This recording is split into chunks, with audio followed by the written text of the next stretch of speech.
in the contract/agreement. As a result, the infrastructure implementation unit issued suspension order effective for 2/1/2022 due to the government of Liberia failure to meet its obligation. Non-compliance with the replenishment of petty cash. Petty cash flow was not replenished in a timely manner as required by the TFMU financial procedure manual. The replenishment was initiated when the cash balance rose 90% instead of 50% as required by the TFMU financial procedure manual. There was also no evidence that NASCOP withholding was deducted and remitted to NASCOP during the period under audit. Transaction requires supporting documentation. So good afternoon, welcome. This is KMTV bringing you live coverage of the public hearing of the Public Joint Account Committee of the 55th National Legislature. As you are listening currently, this is a public hearing from the audit conducted. Please share. This is KMTV. My name is Seko Kwan. By the contractor were not made available for inspection during the audit. Payment without quotations. Whose purchase amounting to US $18,093.80 were without supporting documents such as quotation, pay evaluation reports, etc. Non-compliance and maintenance of Lot 1 and 2 project. Lot 1 project manager office and Lot 1 object manager's office in Camp Iwiala, Magidi County, not meeting, and it was abandoned. The 24-hour water supply removed from the compound. Lot 2 manager's office in Camp Impalala, Bon County, not properly maintained. Most of the buildings were leaking. Irregularities associated with fixed asset management. All project fixed assets were not quoted. Fixed asset register did not contain all the relevant columns. There was no evidence of periodic physical verification of assets by management. And there was no evidence of movement of assets from fixed assets within a particular vicinity were not displayed as required by the PFM. That's the end of the LEPRAM presentation. Thank you.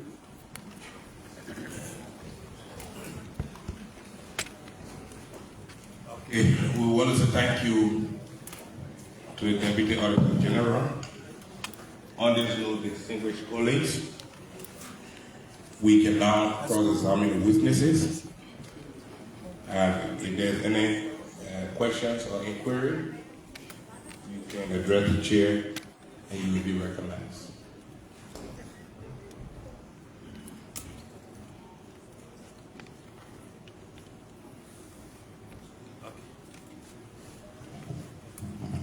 Thank you, Chairs. My question and my concern centered around the reason for your failure, Public Works, to deduct the remittance of government withholding taxes on numerations from the infrastructure implementing unit. Why did you refuse? Or can you please explain and give us an in-depth explanation for no withholding taxes on remittance? Thank you. So Honorable Committee, the way the financing agreement for these projects, especially the projects that are funded by the partners, like the World Bank, the African Development Bank, most time, they give option in the financing agreement as to whether you want to levy tax 100% or not. And if you do, most time it impacts the delivery of the project. So for example, if we have to do a 50-kilometer road, if we are including taxes, especially taxes on equipment, on fuel, and all the others that are given exemption, then This is strictly withholding taxes, nothing else. My question is strictly on withholding taxes, people who worked in Liberia and were supposed, they got to receive money. So, yes, so please let's stick to that issue. Thank you. I will allow them to, the PFMU to speak to that. But what I know, and I'm sure the reason why, when they did not do so, was because the government at the time decided that there would be taxes there. And I'm sure that was also considered and it was applied to even withholding. So maybe the PFMU can speak to that, specifically for the units that was paid for by the bank. Because all of those who work in that unit, they are not paid by the government of Liberia, they are paid by the bank, directly from the bank to the PFMU. And so I'm sure that blanket exemption was also applied to salaries for those who work at the PFMU. Daniel, you want? Yeah, before you come in, I was Minister of Finance when this agreement was signed. I was the Minister of Finance when this agreement was consummated between the government of Liberia and the World Bank. I just want to make it clear to the Liberian people that when the Minister of Public Works talks about donor finance, that this project was a loan. It's a loan project. So you know that we are obligated to pay. I think the question here has to do with withholding on compensation for the PIU. I know that the international staff and so on, there was some argument there, but the local staff compensation is the key issue here, as well as Liberians is supposed to contribute to Social Security for their retirement from employment. The Audit General has observed that this was not done. In this case, for those Liberians who have worked on this project for these 10 years, and we did not withhold Social Security contribution and send it to NASCO. Should they retire tomorrow, their ability to retire comfortably is diminished. And I think this is a serious issue that needs to be discussed. So, what has happened, because that was not done on the last president, like I said, I'm sure the decision was that because there was this exam, it was blanket. And I think it was not. We realized that it was not. Mr. Minister, you are on oath. Let me remind you. I do. When these orders were done, there was management letter given, and these queries were responded to by management. So your statement here should be in line with the responses. Because if you look at the management response here, you acknowledge the GSE query, and you say management was not aware that these things should be going on. There is a response. So you can't come and say there was an exemption. Because when the audit was going on, GSE took into consideration the agreement. If the exemption was not specified in the agreement, you cannot do that. So you have to be specific here to tell us that this is what the agreement says. So, before you continue. Yeah, I just want to add quickly, Michael Thomas. This is an additional information that you're providing to this August body that there was an exemption. So if there was an exemption, can you also provide that document that relates to the exemption as it relates to that contract so it can be able to guide us in a reporting process? So I will have the IU of the PFMU do that. But the letters, government at the time made a decision on either, like I said, to do 100% exempt or to apply taxes. And there were letters signed by the Minister of Finance at the time, the Minister of Public Works at the time, to deal with that particular issue. And like I said, I don't think on the issue of income, the issue has been applied. because anybody who works within the country should do that, and that's what we're trying to address that. One of the other projects, like the secret, the other project that there are taxes being deducted from those who work in the IIU because they're employees, but their communication to that. And I'm sure on that one, like I said, the exempt on equipment and all the other pickup tools that we use for the project would be applicable. But to that of income, I personally do not think it was supposed to be something that was supposed to be applied to. And so going forward, we've got to correct that. If you honor the secret project, which is not paying for the road from Sacramento to Tapeta, which is the second lot that's been paid for by the World Bank. But it should not be applied to personal income. Let me see that.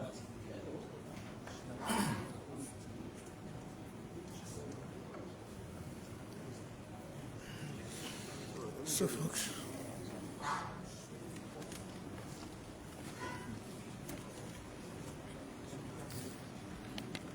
so our viewers, if you are just joining, good afternoon, welcome. This is KMTV. Today is the public hearing of the PDC Joint Committee account. That is the public account committee of the 55th legislature. So welcome. This is KMTV. Please share. My colleague is making, that's not the argument we are making. And I think that's not the argument here. The argument here is withholding of taxes for employees. When instruments come to the legislature for ratification, the whole purpose of ratification is for the legislature to consent to tax exemptions on duties related to the projects. The machines that Chico then will bring into the country, the equipment for the road, etc. But we cannot, until the legislature granted exemption for withholding on payroll taxes and social security contributions. And I agree, and I'm not making the case that it was, but I think the reason, what I'm saying is that it was a misapplication of what was considered as exempt. And so, in the PMMU, the IIU stars that were being paid felt what they were being paid, that gross salary should be what they get. And it was not applied. It was wrong. I'm not making the case that it's right. Okay, will you agree then that to make progress, that you will have to pay that? This is an issue of restitution. This is taxes that were never waived, that should have been deducted. And I just want you to know, if the indulgence of my colleague, that this is one area where we will be demanding restitution. Yeah, so then I agree that the government would have to pay that back. I just want to also say that. I mean, you mentioned that these guys were paid by the World Bank. Yeah. Were they paid from the grant portion of the World Bank or the loan portion of the World Bank? Can we clear that? Because there are two components. There is a loan component and the grant component. Usually staff are paid from the grant component. No, I think it was combined. Yeah, it was combined. No, I know. So in that case, then we need to know what percentage was paid out of the loan and what percentage was paid out of the grant. Can we get that? Because what I'm saying is, the reason I'm pushing this, the loan is Liberian people money. I want to be clear on it. Exactly. It's not free money. We're going to pay for this 30 years and zero interest, whatever it is, we have to pay. And I think as of now, we are servicing this loan. But then the World Bank, in their blended financing approach, usually makes small contribution to cover the cost of the project as a grant. So it is from the grant component that most of these PIU managers, etc., are paid competitively to attract the best to manage the loan component of these projects. So if the compensation is coming from the grant component, then we're going to have to request the grant component of the project to restitute the tax withholding, because the money for that should have come from that component, not the loan component. Exactly. So, Senator, once we are able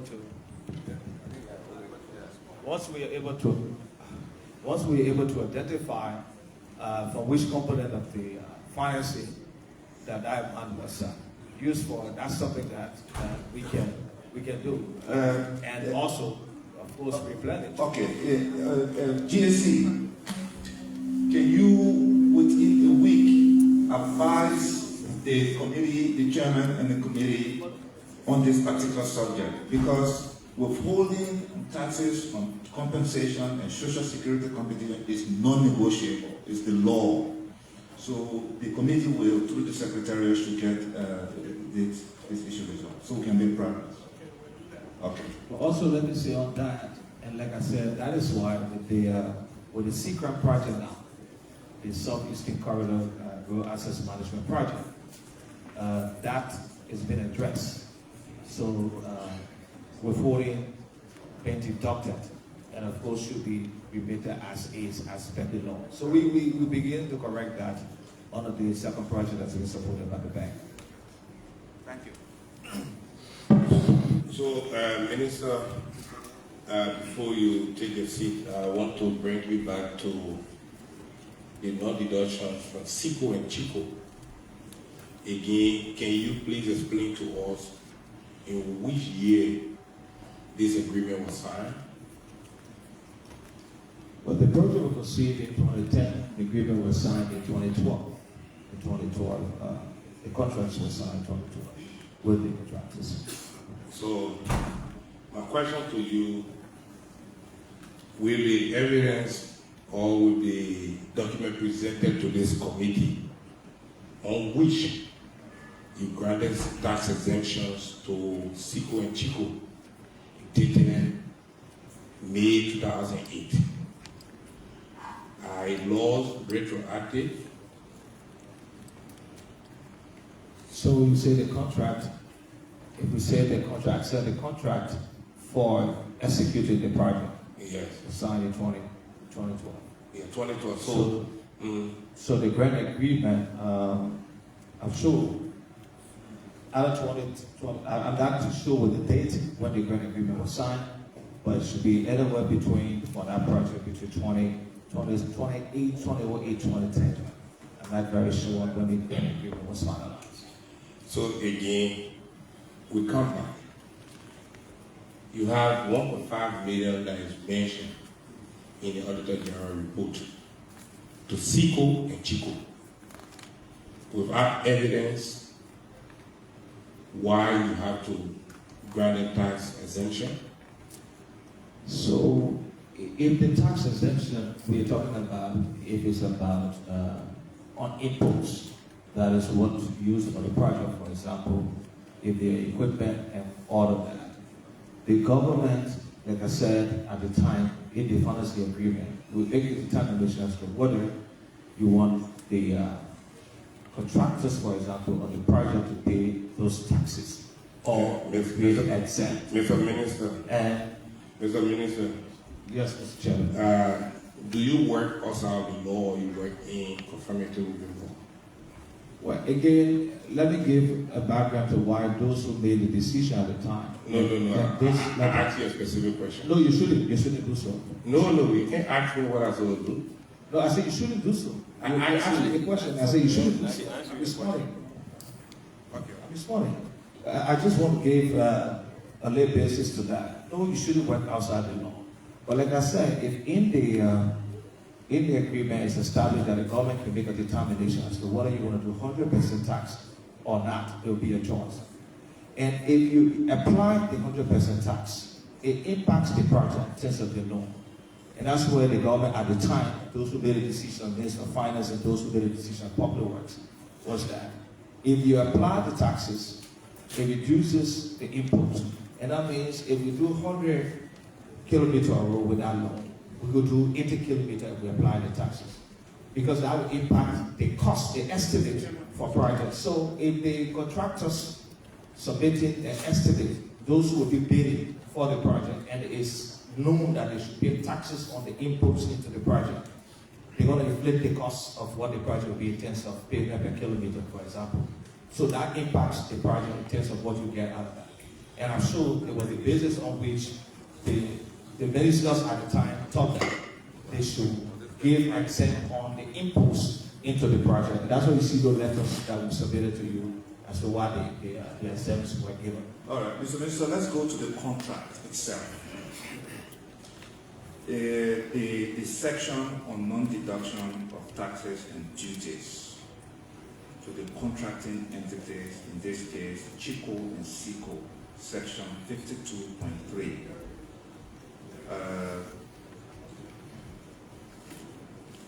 That contract stated that it was Chico and Seco on January 25, 2012 for Chico and May 8, 2013 for Seco. Quote, for the purpose of the contract, it is agreed that the contract price specified in the form of contract agreement is based on the taxes, duties, levies, and charges prevailing at the date 28 days prior to the date of bid submission in the country where the site is located. Also, section 52.1 of these contracts require that, quote, except as otherwise specifically provided in the contract, the contractor shall bear and pay all taxes, duties, and charges assessed on the contractor, its subcontractor, or their employees by all municipal, state, or national government authorities in connection with the works and services in and outside of the county where the site is located. Then additionally, section 905F1 of the Revenue Code of the Republic of Liberia 2000, as amended and restated in 2011, requires that, quote, if a taxpayer makes payment to a resident for services rendered and the services are not the subject of the contract of employment, the payer is required to withhold that at the rate of 10% of the amount of the payment, end quote. So it's clear. This is in the contract. So the ministry's failure to enforce this is the issue here. It costs the government, the country some money.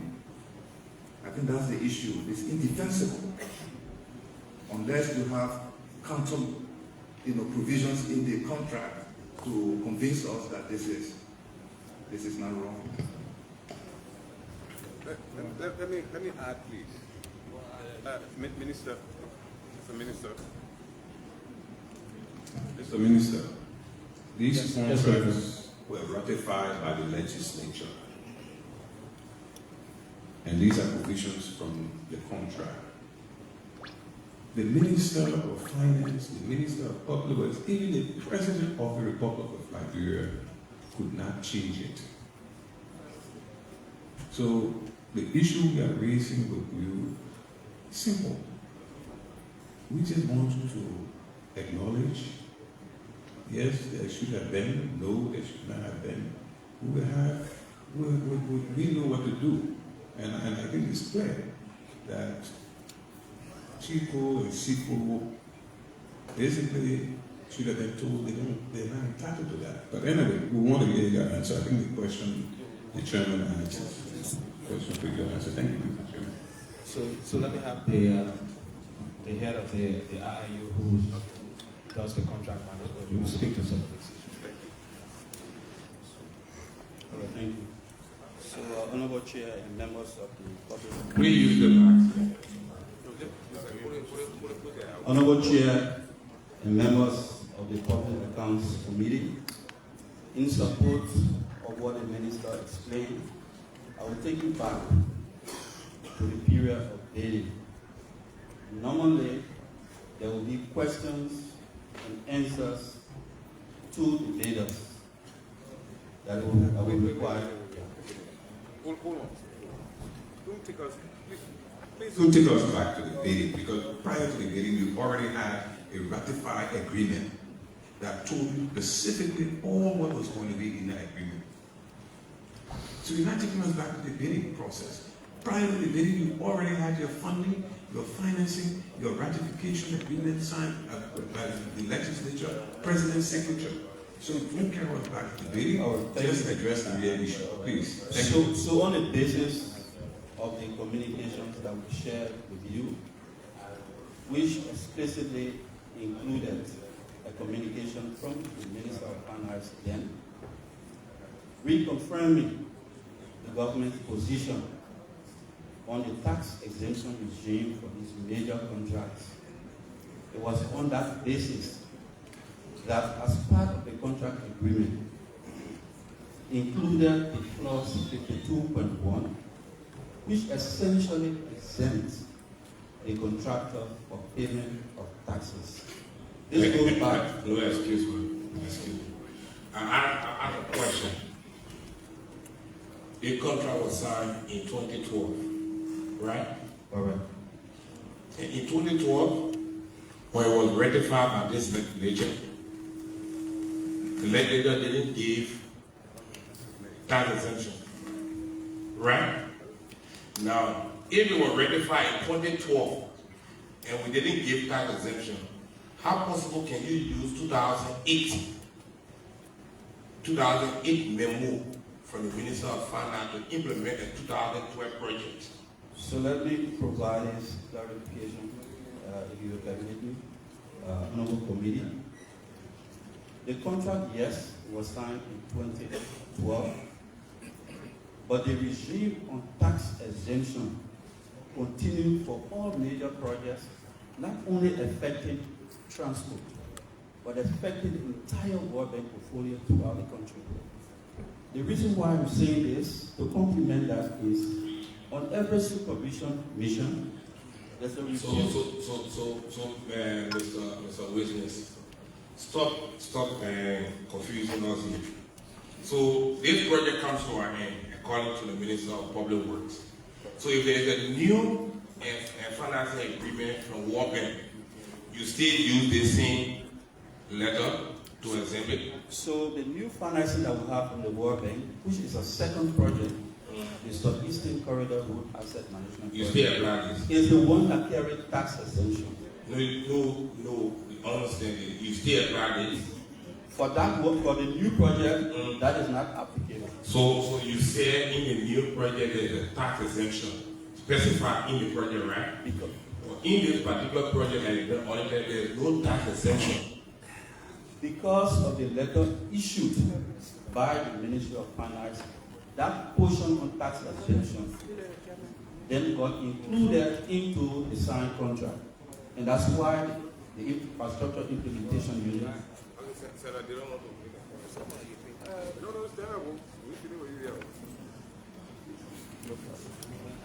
You got a communication for 2008 under the signature of the Minister of Finance, granting tax waiver for the project. Question. Tax exemption? Tax exemption. Yes. You got that communication from under the signature of the Minister of Finance. Correct. Dated when? The original communication was dated sometime 2008. How many communications do you have? Because you're saying original. So which one we're talking about? All right, there was a second communication in 2010 asking for reconfirmation of government's position on tax regime. So that communication was also shared. Can the Minister of Finance grant tax exemption lended by the legislature? Question. Well, I would not be able to answer that. You rely on a letter under the signature of the Minister of Finance on tax exemption. And in 2008, a contract ratified by the legislature in 2012, that does not grant tax exemption. You can rely on a 2008 communication under the signature of the Minister granting tax exemption. I think that's where we are. And then you say we should go back to the bidding process. The bidding process concluded everything. The ratification concluded all processes, including the bidding process. So we cannot go back to the bidding process. All right. So again, we manage the contract based on the terms of the contract. And so as the implementing agency, our role is to implement the letter, what is included in the contract. So I'm referring to a clause in the contract that gave us that limitation not to limit. Who should the clause? It's 50. Please read it. 52.1.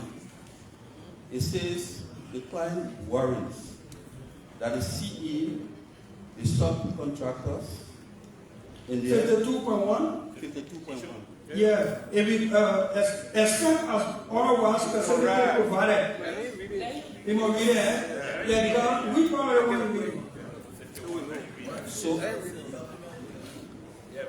I'm reading clause 52.1. Yes.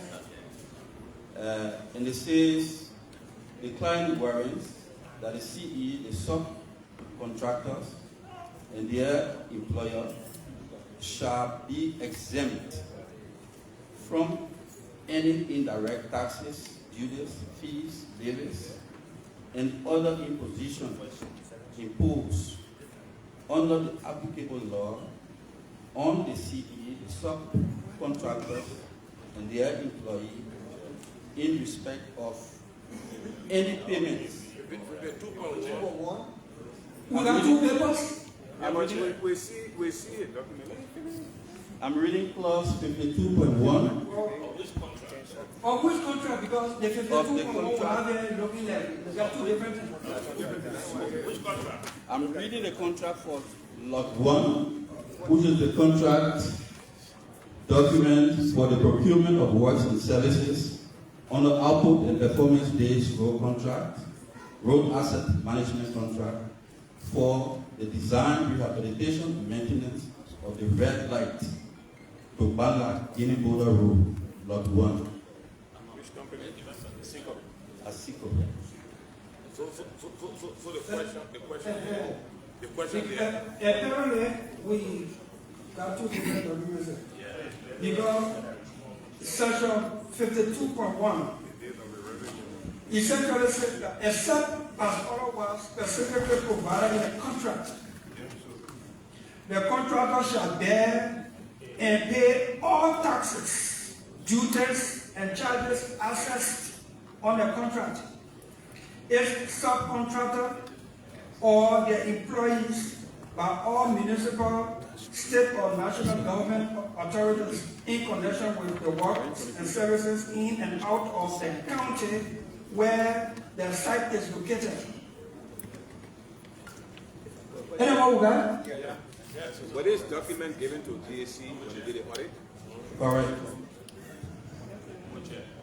This is, I'm reading from the signed version of the lot 1 contract. So the signed version of the contract, is that what was ratified by the legislature? So the legislature will ratify the financing agreement. So within the financing agreement, was there any tax exemption? So that's what the minister alluded to when he said the government had the option to either to do it or not to do it. You said you work in accordance with the term and agreement of the protocol of the financing. The signed contract. No, the financing agreement, right? The signed contract. This is a signed contract I'm holding. Between who and who? Between the government and the contractor, SICO. Can you please give us a copy? You have extra copy. Can we take a look at it? No, we just need to see. I need to see it.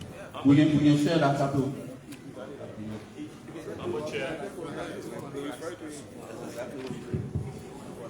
We need to refer to it.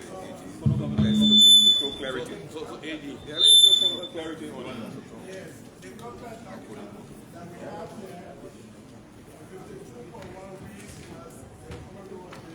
Is there something on?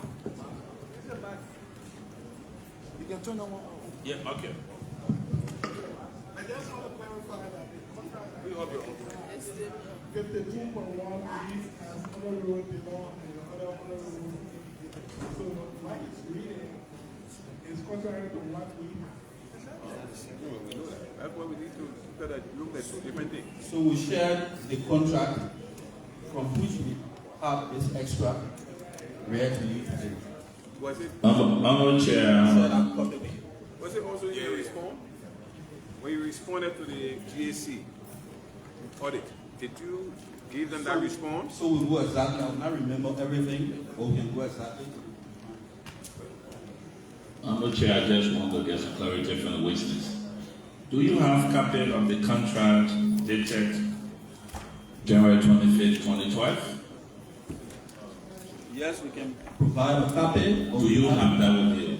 We don't have it here now, but we brought the extra from which I'm reading. So is that part of the contract for 2012? Yes. With all the business, initial, everything.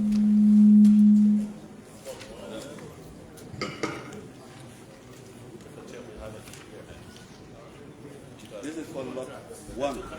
We can give you the full. Do you have a copy of it? Do you have copies of We it? didn't bring it, but we can take from the office and bring to you. We only copied You're coming for audit here. the relevant portion. Mr. Chairman? Mr. Chairman? Yeah. My concern really has to do, you have an audit report. Did you get the final report, audit report? Yes, we received the audit Did you report. review it? Yes, we reviewed it and we responded. Yeah, you responded. You are coming here today to defend your position or to give us explanation, and it should have been the same response you've given to the GSC. You don't give us anything different, because what it is that there's conflict in your response to GSC and us. That's why I asked if you have a contract. Did you submit that contract to GSC? You are saying yes. So you're saying to us that GSC missed this provision and put it a different provision. So It's okay. yes. Senator, Mr. Chairman, I submit. I think I just want to reference the witness to page 10 of the Auditor General report. This is what exactly management response was.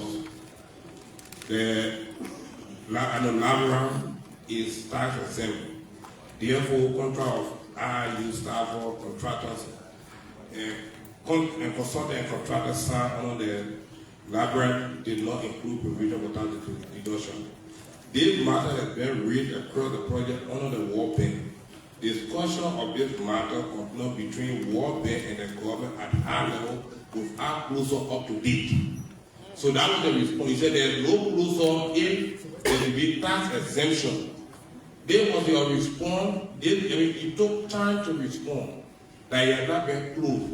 Say you had not been closed, why you exempted taxes? That was the response. So let me just... No, go to your response. That should be document. Go to your response. You should have responded with all of the evidences you are bringing to me. Now, under the law, when there are agreements that are not clear, you effectuate the organic law with the revenue code. If in the future it's rectified and during the period that you deducted, you should have deducted, there will have been a tax refund to the entity. So you should have deducted. They want a response. So read a response. I want you to read a response and explain to us on this.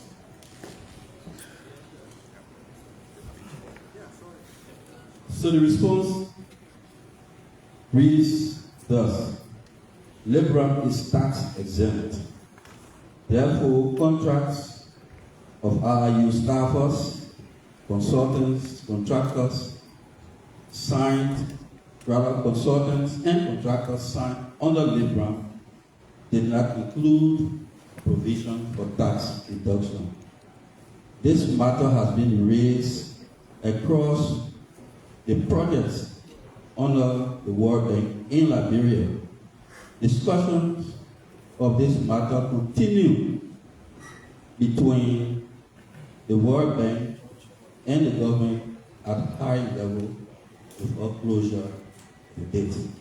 Now, with response to your question specifically, I will refer you to the aid memoir, the basis upon which we included in here that the discussion is still ongoing.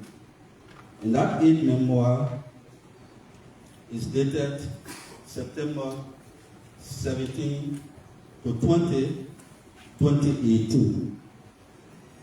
Under count 23, it reads, Liberia Revenue Authority plans to... You did submit a copy of that to us?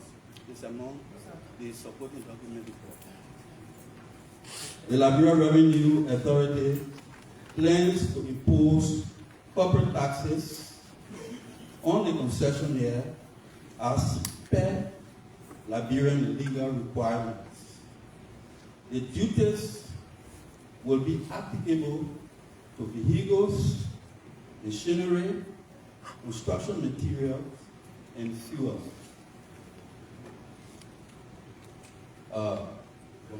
Construction materials. But you are not a concession.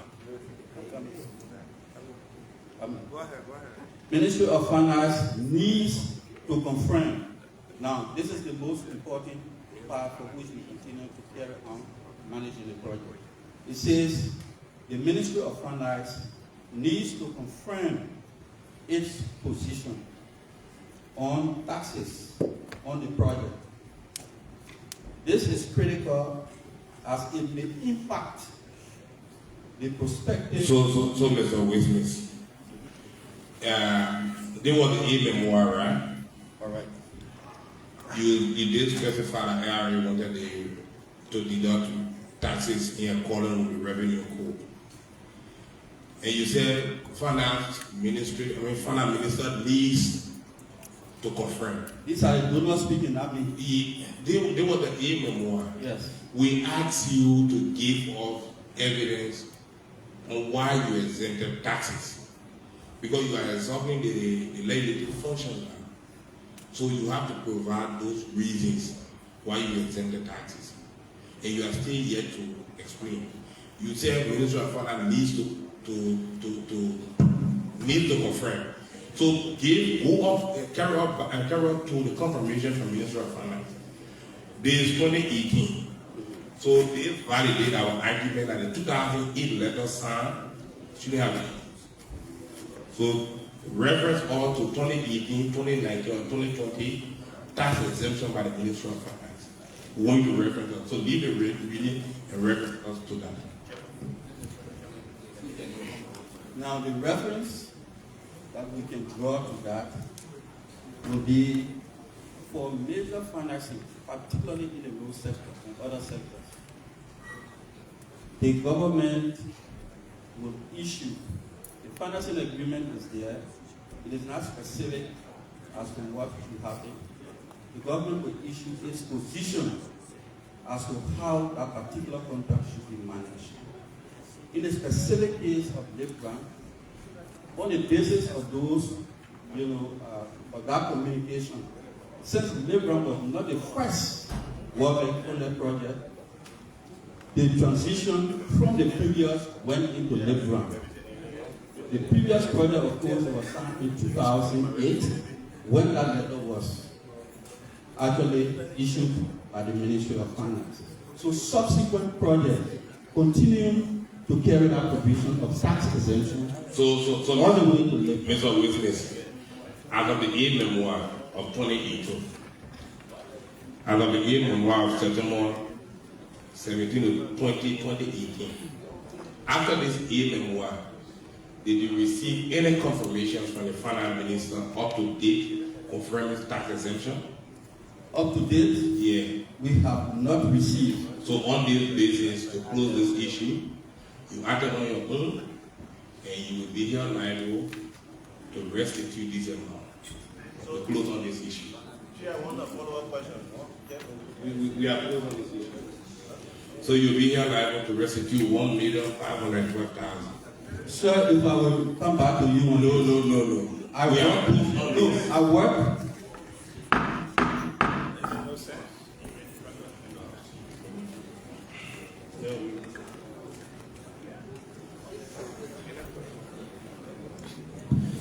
So that was the decision from the Joint Public Account Committee that their company will restitute 1.5 million United States dollars.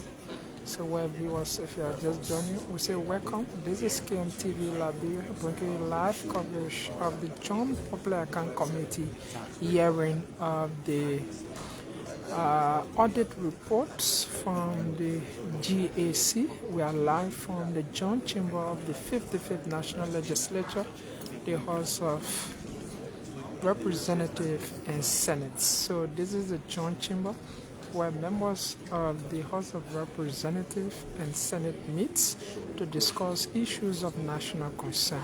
So basically these are all members of the Joint Public Account Committee, both from the House of Representatives and the House of Senate. So welcome, we are bringing you live coverage. So keep following. This is the public hearing of the audit report.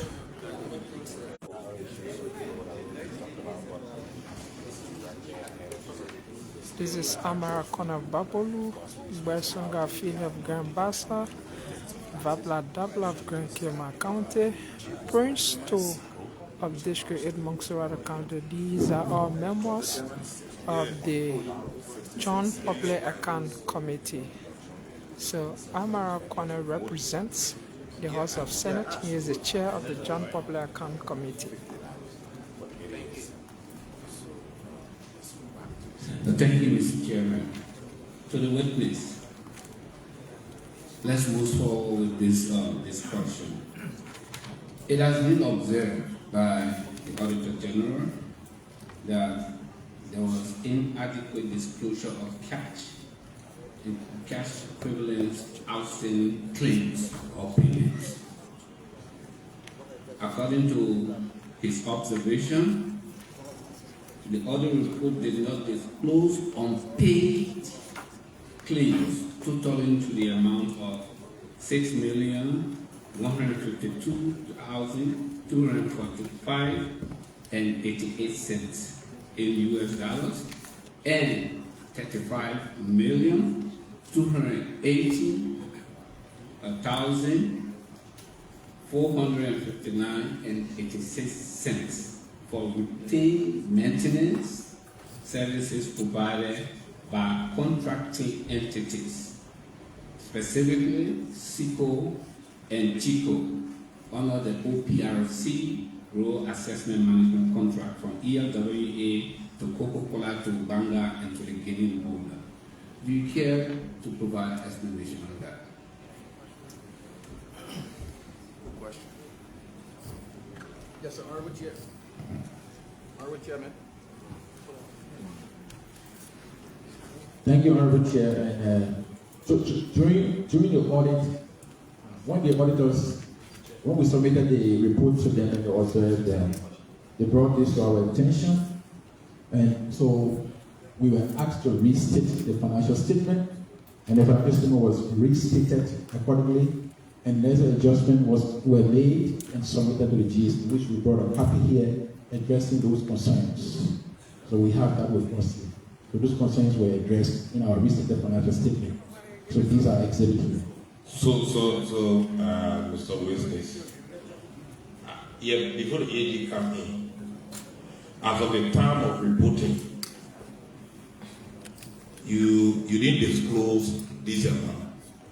So if you have an external party interested in investing or buying or fronting your payment, you think your financial statement as of that day present a fair value of the institutions? So it didn't present a fair value because we were not notified. The payment was then made in trenches. So government was paying portion of it, and then the project was also contributing portion of it. And in preparation of financial statement, once you are doing a report, consolidated report, you'll be informed. So the portion that was paid by government, when we didn't have the information, we could not include it here.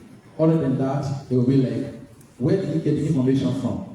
And so, from the project perspective, what comes directly from the project side is it passes through us and then we pay from the RIU.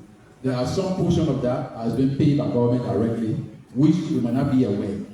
And so when we are notified, then we try to adjust the financial statement.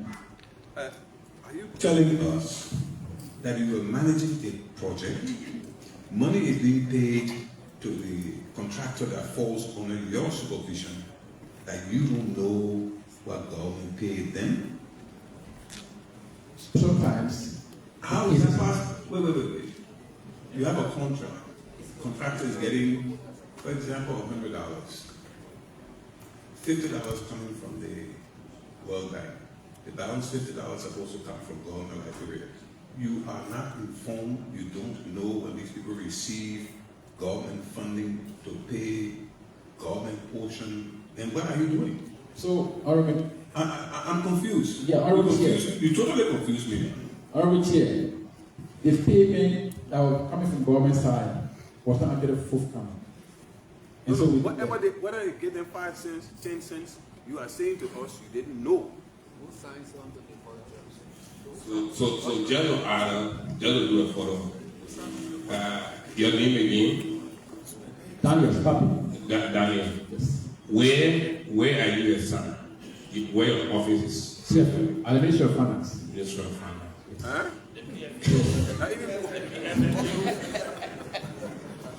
So, you assign Minister of Finance. Yes. So, can you explain this out of the audit? Can you explain in just 1 minute the main intended purpose of having you as the Minister of Finance that managing this project? Is to provide fiduciary management services. Very. Now, can you explain in 1 minute what is the procedures? What is the procedure that lead to payment from either both the project or government? So the procedure is from project side, the request comes directly to us from the RIU. Then we receive it into our system. We review it. If it is okay, we process. From government side, the request from RIU will go straight to the government side, to the Minister's office. That is done on an allotment basis. And then when that allotment is made, then a check is issued to us, PFMU. We receive it and put it in and cash that money and carry on the transaction processes. So there are times that So you get it. I asked for the procedures properly to know what control mechanism that is being put into place. If governments make a payment and the payment has to come to you before you pay the contractor, be clear to tell us why you never accounted for this amount. Be clear to tell us. Okay. There are times people request to come to us from RIU that will have to constitute government contract money. When the people request come, we don't have money from government, so we can process it. And then we return them back to the RIU. Say, look, you send us to pay this much. The government hasn't, we make that portion to us, so we can process, we can pay. Those are instances that happen most of the time. And so when government pay, we are in a loan. Now you're saying, now you're in a know. But your statement was you didn't know. And the procedure and process, everything follows through you. So to the witness are coming. You need to be reminded that you are on an oath. Yes. And you have just given a false testimony. I think. No. Be aware that you gave a false testimony. You say you are not aware, but now you say you are aware. It's a two statement on one issue. You are lying on oath.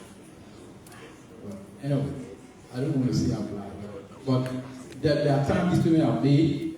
Once it delayed, so when it delayed, I wouldn't know that this statement have been made or what have been paid. No. You said in the case that the project had to pay certain amount and government pay certain amount. If government is not in the positions to make payment, you return to the RIU. Precisely. Right? Yes. Meaning in case government is ready to make payment, the IRU should still channel through you to government. Yes. So again, you keep telling us that this payment was made. So who processed the budget? Where this check was issued, it should have come to the PFMRU, right? The request should have come to PFMU. And then we pick it up from there. So when the request comes, the assumption is that there will be money into the account sometimes. And when we take there's no money, then we send the request back. So there are delay processes at times. So who are signatory to this account that government pays this money to? The signatories are out of the two categories. We talk about government, the amount government pay. Yes. Who are signatory to it? Normally, it comes from the Contractual Attorney General. He's the secretary, and then I think the Deputy Minister for Fiscal Affairs, the secretary as well. So who manages that account? Who do the reconciliation for that account? The government account did themselves handle that. The amount government pay on behalf of the project? Yes. Okay. So I need to provide some clarity, so that maybe there's some confusion. So the unit that manages these funds. Hold on 1 second, please. Mr. Chair, the co-chair and fellow colleagues. I think your testimony is actually raising more questions than answers. And we need you to be clear and definitive. At the PFMU, there is a huge internal control process. No cent leave out of that account without your approval as head of the PFMU. There is a long process. We've been there. So you need to be clear with this committee and drive us through the internal control process. Because it seems you're giving us scattered diagram. Who is responsible for the approval? Who actually regulates the reconciliation of those accounts? How payments are made? The requisition that constitute those transactions, where did they come from? We need to understand, because you are here as the head of the PFMU that regulate all of these projects, to be able to tell us, to guide us, so we can be able to be guided as to how to proceed. But your testimony actually treating us like you one of the staff, or please, I'm sorry to say that. Thank you. So, can I proceed? Yeah, go ahead. All right. So let me give a little back the internal control procedure that we have there. At the PFMU, we have our own internal control, internal audit section that verify all request accounts. Once they verify the request, they will provide a advisory memo to us to proceed if fundings are available or not. From the donor perspective, we receive requests directly from the MACs, the ministry agency or implementing agency that are implementing those projects. So the requests come from them, straight to us, and we proceed to process them. So in the case of Liberia, yes. Who are the MACs? Yes. In the case of Liberia, the Ministry of Public Works. Correct. Yes. So for this particular audit report, the only MAC that makes request to you is MPW. Yes, sir. Okay. Yes. Go ahead. Fine. So when MPW send us report, say this request that this is from government contract funding, we receive it and we go through our normal processes. We verify the account to see whether the government has funded the account. If government hasn't funded the account yet, we can process, we can proceed, and we send it back to the Ministry of Public Works. That's how it works. And notify now, look, we received a request from you, requesting to pay Chico or this person in this amount, but we check the contract fund is not available. So please, can you contact the relevant authority at the ministry to make those funding available? So those are instances. Yeah. Just, this is public hearing, and the committee would like for those who are here in attendance, as well as those who are following us on radio or whatever, to understand the terms counterpart funding. Okay. The two words. So what is counterpart funding specifically in this project, as it relates to this project? Counterpart funding specifically is where government and the partner agree. Government say, I'm going to contribute 10 million, 20 million towards this program or towards this project, in addition to what the bank you are bringing in. And so that is how we define counterpart funding. Okay. So in this case, the specific counterpart funding has to do with what you call RAP, correct? Resettlement Action Plan. Resettlement Action Plan. Yes. For World Bank funded projects, it was determined that in the post-conflict country, it will be a conflict driver if the road project just, destroy people's homes on the road, their farms, etc., without adequate compensation. The World Bank does not allow for this payment to come out of the project. So therefore, government will have to finance this one. So when you hear counterpart funding, this is what it means. So from Monrovia all the way to Ganta Guinea border, all the homes that were affected, the assets of our citizens that were affected, the farms, the homes, etc., they were compensated for those things, assessed by Public Works, and then submitted to Ministry of Finance. Finance is supposed to pay, and then PIU is supposed to call that money to pay those people. Otherwise, the machines will not go past those areas. It's important for us to understand that. Yeah, I don't want to add up, it's not only for RAP that government was contributing towards. Government was also contributing towards the payment of the main road in addition to RAP. Yeah. So payment of the main road in the cities, is that what it is? On the highway. Highways. Yeah. So can we go back and you can just summarize and explain to us why you didn't account for that amount?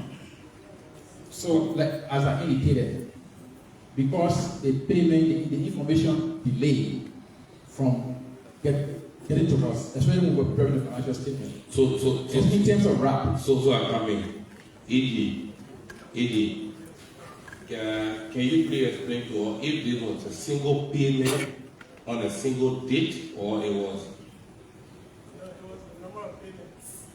specified from 1 month or what period of date? Coca-Cola factory to Banga Road, 180 kilometers. Can you specify lab 1? Is it from Peaceville to Banga? Yeah. Okay. Yeah, lab 1. Okay.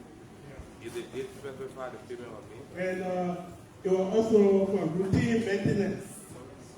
Because there's a contract also for the contractor to maintain the road for X number of years. Yes. But because the Liberia government is not paying, so that contract is not paying, so that's part of the bill here, $6 million. So, Mr. Chairman, PIU and Public Works, this is important. The maintenance aspect of these major roads in our economic corridor is important. That is why we better in the contract that the maintenance will go for how many years? Is it 10 years? 5 to 10 years. 10 years. We insisted because of our weak maintenance regime for our roads in the country. So this is a critical component. If this is not being implemented, with the rain season here going crazy, it's going to risk the quota for potholes, etc., and then we're back to square one. So we cannot compromise the maintenance aspect on this road. Even Honorable Chairman, this is a compliance issue. Yes, if I will speak because of the gravity of this issue. The current audit report still the maintenance in there. This is part of the counterpart funding? Yes. Mr. Minister, this comes to you, Minister. I know we have to make progress, but if we, the government, will have to pay this money to keep that road going, what is the role of the road fund that is supposed to collect money and then you pay this so that the road is maintained? So, Honorable Comedian and members of the PSC, like you said, even now, our counterpart funding on this project should have been on 178 million. Okay, so the government has not been able to do that. In fact, the World Bank came in and reduced it by 25 million. So currently we owe 47 million on this project, and that should have been used for maintenance over the years. So the government now owes the project, and that's part of the counterpart funding. So what we're trying to do is the road fund is what we try to use. And that's why when I was being confirmed or going through my confirmation hearing, and I'm discussing with the Ministry of Finance, for us to make sure the road fund function as it ought to be. Just being very transparent and accountable to the fund itself. Because if that happens, the road fund can be used to do all the maintenance we need on this corridor, and that's what we're doing now. Even now, there's conversation also with the contractors to see how, because we propose. Sorry to interrupt you, I need to do it, but are you the chair for the fund? For the road fund? Yes. For the 1 minute, because we're in government together. When we're doing this road, some of us had proposed to put a toll on the road. I was going to do that. Yeah, to put a toll on this road. It's good to give our people context. Part of this is to educate the public about governance, these public hearings. We're not here to just nail people down here and there, but to also educate our people about some of these things. Some of us argue that we put toll on this road, particularly in Banga, where the local people will come and pay, the people from over there will pay, so you can bypass the road. But there were those who argue against that on the basis that in countries where you have toll system, you have to have bypass to give people the options. So we say, okay, no problem. We lost that debate, and then we said, let's create a fund. This road fund is supposed to get, I think, 10 cents on a gallon to go into the fund to do specifically this, so that we don't abandon our roads after taking loans and building them for millions and millions of dollars. I just wanted to flag it so you know the reason for the road fund, but it sounds like the road fund has not been able to fund maintenance programs. So we have an audit report before us from the road fund. We'll discuss that. Just wanted to flag it for people to know. So, and I was getting to the part of the toll system. The road fund, right now, per the law, we are only using fuel levy. In the law, it's clear that we should set up toll system. In fact, we've had the bank has agreed, because it's something I'm pushing, to help us with the policy for setting up toll system. And that's something we want to do in that corridor, especially the corridors that have been turned over to us. And that is also the corridor from Kati Tree to Bikia. So we are proposing for that to happen. But I'm just saying that our responsibility as government will stand on this project. It's not been forthcoming.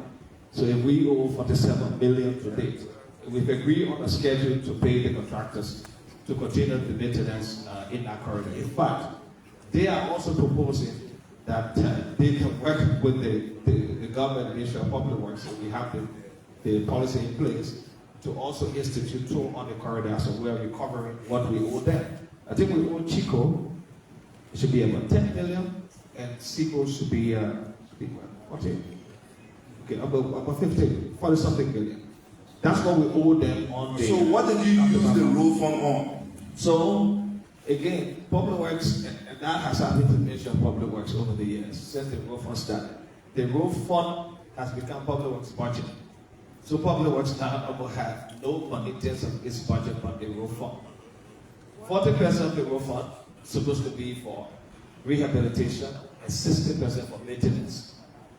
But that means all the maintenance we do, even on gravel roads and everywhere, should be 60%. And we should also invest in new roads. So for example, like the first section of the secret from Ganta to Sakepie, the road fund is paying for that. It's out of the road fund that we're paying for that. And then the balance is being used on all the other works. Like in this year budget, the Ministry of Public Works, from Public Works side, that's what the road fund collects. So, Mr. Minister, everything has been shifted to the road fund. Mr. Minister, so again, the issues of the unpaid claim going forward, we want you to have a full disclosure in your financials. It's a good accounting practice. Even if government is not in a position to pay, disclose the amount that is unpaid. As a standard accounting practices. You cannot hide it, that because government is not paying, and you show your financials, it's not a good page of a financial statement.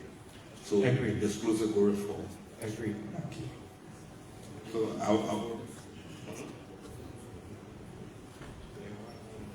So our colleagues have no questions. You can have a seat.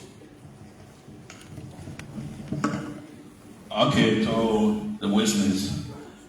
My intention is joined to variances between your interim financial report and the financial statement. Let me draw your attention to section 8.1.2 of the PMF Financial Procedure Manual that states for every transaction that is initiated should be based on source document. Are you aware of that? Yes, sir. Okay. So from the auditor report, they came to realize or observe that you guys have inconsistencies or miscalculation of some figures. 2,278,719 and 1,443,000 down $945.00